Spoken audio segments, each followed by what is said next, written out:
Welcome to day 14 of our Pantry and No Spend Challenge. Today we're going to be feeding our friendship bread starters and we're going to give them names. Excuse the noise, I've got canning going on all behind me, but we're ready for our day 6 update on our friendship breads.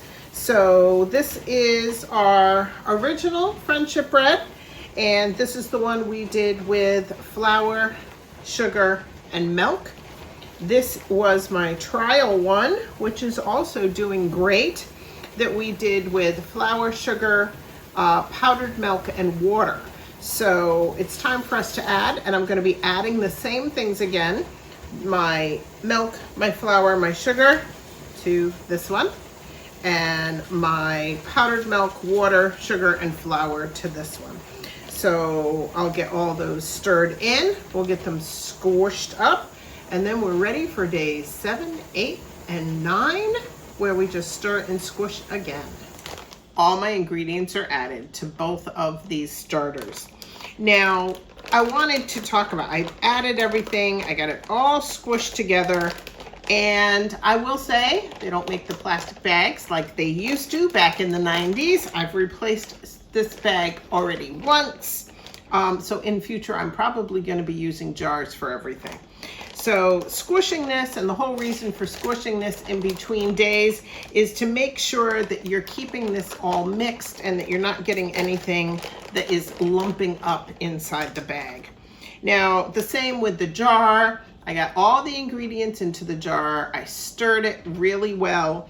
You may have to use the back of your spoon to break up any flour clumps that are on the inside in the mix, and you want to make sure that you do that.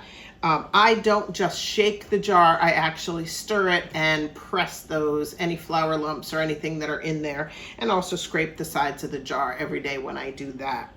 Now with these two, the day we started these, we also started a third starter.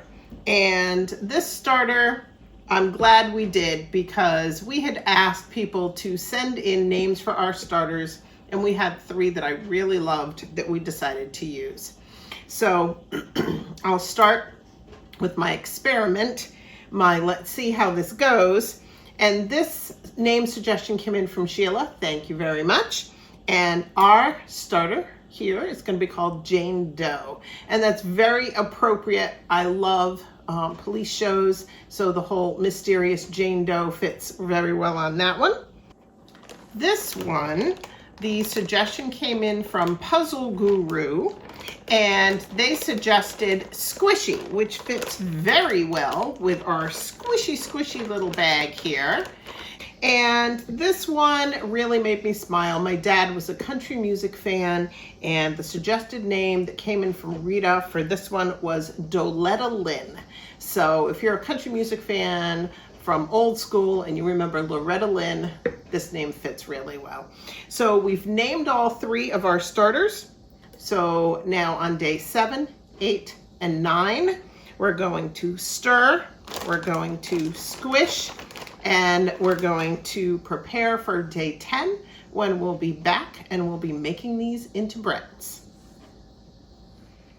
Let us know if you're making some friendship bread right along with us. If you are, let us know what you're planning to make with yours. And also let us know if you decided to name your starter. Or if you are a sourdough person, have you named your starter and what did you call it? We'd love to hear what everybody else has for names on their doughs. And until tomorrow, everybody, take care.